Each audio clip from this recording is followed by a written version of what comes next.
네, 저는 오늘 영주의 순흥에 와 있습니다.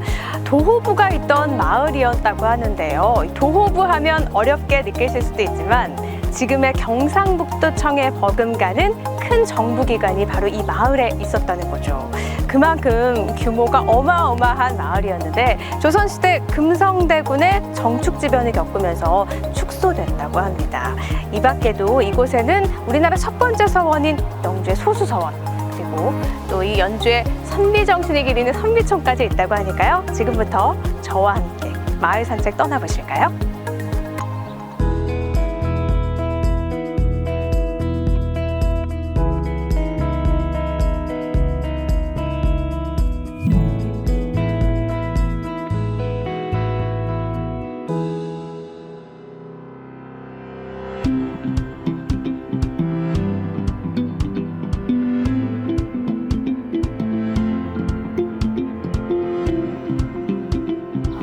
저희가 지금 봉도각이라는 곳 앞에 나와 있잖아요. 이 정자가 조선시대에 지어졌다고 하는데 와보니까 선인들이 풍류를 어떻게 즐겼는지가 그대로 느껴져요. 정말 좋네요. 그렇죠. 네.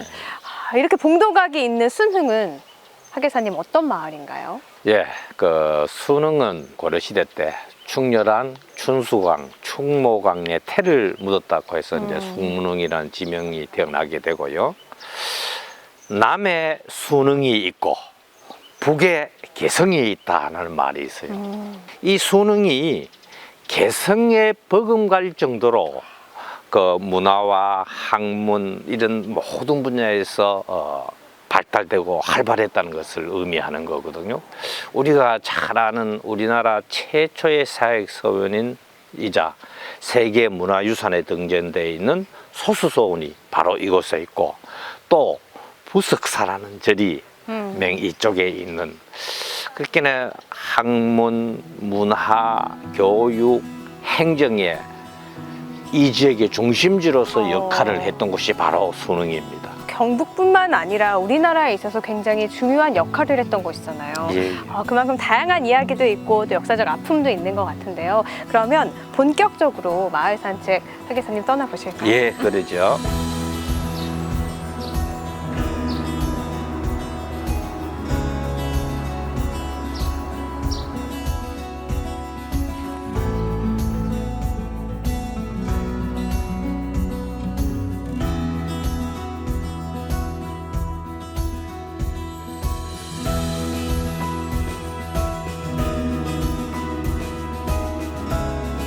저희가 지금 이 금성대군 신단에 와 있잖아요. 예. 이곳에 얽힌 이야기들도 참 많죠. 예. 금성대군이 한양에서 생육신, 사유신과 더불어서 복위운동을 하게 됩니다.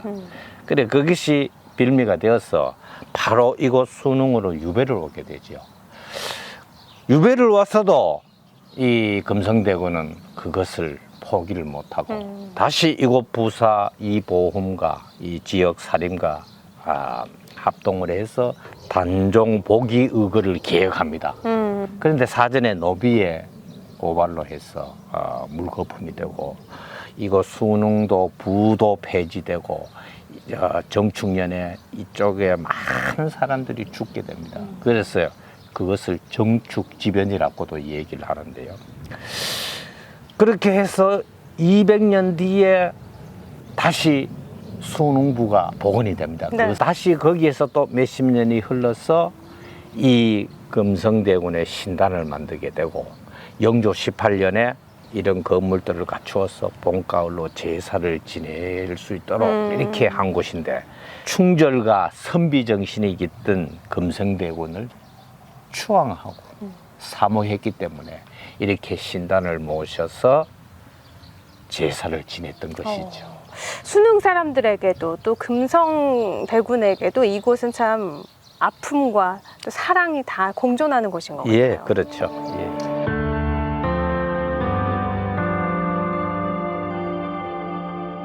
순흥 선비촌에 와 있습니다. 이곳에 오니까 한적하고요. 자연을 즐기기에 너무 좋은데 선비촌이 어떤 곳인지 소개해 주실 강명숙 해설사분 모셨습니다. 안녕하세요. 안녕하세요. 반갑습니다. 예. 네, 와보니까 소문으로만 듣던 것보다 더 좋더라고요. 그렇죠? 네, 선비촌이 어떤 곳이에요? 선비는 학문을 하고 그다음에 행동과 예절이 바르며 어리와 원칙을 지키는 그런 성품을 가진 사람을 선비라고 그래요. 네. 그러면 영주는 선비의 고장인데 그런 선비들이 많이 계십니다. 그러면 이 선비촌은 어떻게 조성이 된 거예요? 관광객들이 오시면 영주시에 있는 읍면동을 다 찾아볼 수가 없잖아요. 그죠? 네. 그래서 읍면동에 있는 고가들을 그대로 모아와서 실제로 체험하면서 숙박도 할 수 있는 공간으로 만들었어요. 그럼 영주 곳곳에 있는 선비의 어떻게 보면 집들을 모아놓은 곳이 선비촌인 예, 거네요. 기와집도 보이고 초가집도 보이고 규모가 꽤 커 보여요. 그렇습니다. 17,460평에 기와집이 7채예요. 초가집이 5채고 그다음에 곶집도 있고 정자도 있고 원두막도 있습니다. 이렇게 곳곳에 집들이 더 숨겨져 있는 것 같아서 보는 재미도 있는데요. 구석구석 좀 살펴보면 더 좋을 것 같아요. 네. 한번 자세히 봐볼까요? 네.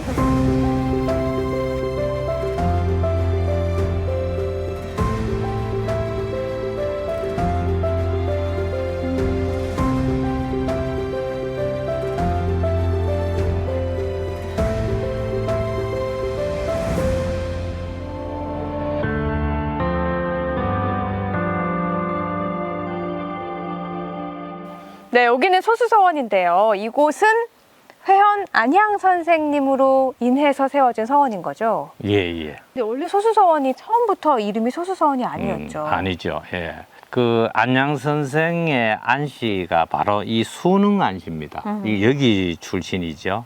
그래 안양 선생이 우리나라 최초로 주자학을 받아들여서 발달시키고 또 그다음에 새로운 조선조 건국되는 데 있어서 안양 선생의 제자인 정몽 정도전 한토로 이렇게 돼서 그게 조선조 500년을 지탱하는 기틀이 되잖아요. 네. 그러다 보니까 여기에 풍기 군수로 있던 주세봉이라는 사람이 네. 여기 자기가 군수로 해서 보니까 이렇게 그 훌륭하신 선생을 모시는 서원도 없고 하니까 안타까우니까 이제 여기다가 백운동 서원을 건립을 하게 되죠. 예. 그러면 백운동 서원이 소수서원으로 바뀐 건데 예. 이름은 왜 소수서원이에요? 이제 태계 이황 선생이 단양 군수를 하다가 이 풍구의 군수로 이제 오셨죠. 그래 와가지고 이래 보니까 이 서원 관리라든지 이런 게 어려움이 있으니까 명종 임금에게 이제 상소를 올립니다. 이 백운동 서원을 그 사액선으로 좀 해달라고. 태계 선생이 아주 말단의 군수였지만은 상소를 올렸는데 명종 임금이 그렇게 해줬다. 그럼 뭐 태계라는 그 인물의 상징성 이런 것도 우리 충분히 더듬어 알 수 있어요. 근데 이제 우리가 알아야 될 게 사액서원 가면은 속으로 가보면은 그때 사역을 할 때 토지를 줍니다. 논밭을 주면서 이 논밭에 경작을 해서 생산나는 것은 나라에 세금을 내지 말고 서원을 운영한 데 쓰라 이렇게 된 거거든요. 네. 그러니까 서원으로서는 사액 서원이 된다 하면은 엄청난 변화가 생기는 거죠. 그러네요. 예, 서원 운영하고 이런 데서 이제 자체 조달이 되니까 그런 식으로 역사를 거치면서 이제 이 지금 유네스코 세계 문화유산에 등재되는 그러한 길을 걷게 되는 서원이 바로 이 소수서원입니다. 소수서원의 역사만 쭉 봐도 우리나라 서원이 어떻게 변했는지도 느껴지고요. 아, 그럼요. 네, 예. 그리고 사액서원이 어떤 서원인지도 더 알게 되는 예. 것 같아요.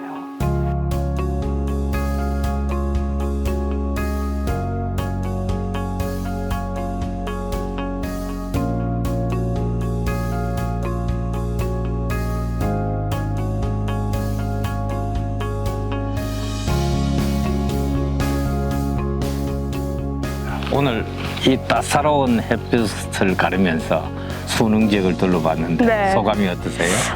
저는 그 어떤 산책보다 오늘 이곳을 돌아보면서 굉장히 풍성했던 것 같아요. 역사적으로 이야기도 많았고요. 워낙 유명한 장소도 많아서 그랬던 것 같은데 한마디로 표현하면 종합 선물 세트가 아니었나 예, 싶거든요. 하계사님은 어떠셨어요? 예, 저도 오늘 이 수능을 둘러보면서 금성대군, 또 안양 선생, 태계 선생, 주세봉 선생 이런 분들을 이렇게 접하고 나니까 조선조 6.25 사회로 되돌아온 것 같은 그런 강한 느낌을 받았습니다. 과거로 타임머신 하셨네요. 예, 예. 네, 이렇게 영주 순흥 지역 곳곳을 살펴봤는데요. 옛 도호읍이 있던 큰 마을이 쇠락한 이야기, 그리고 성리학의 시초인 안양선생, 그리고 선비 정신을 그대로 이어가는 선비촌까지 정말 중요한 역사적인 이야기들이 다 담긴 그런 산책이 아니었나 싶은데요. 다음 마을 산책에는 또 다른 이야기가 숨겨져 있겠죠. 벌써부터 기대가 되는데요. 예. 그러면 우리 다음 마을에서 산책해요. 안녕!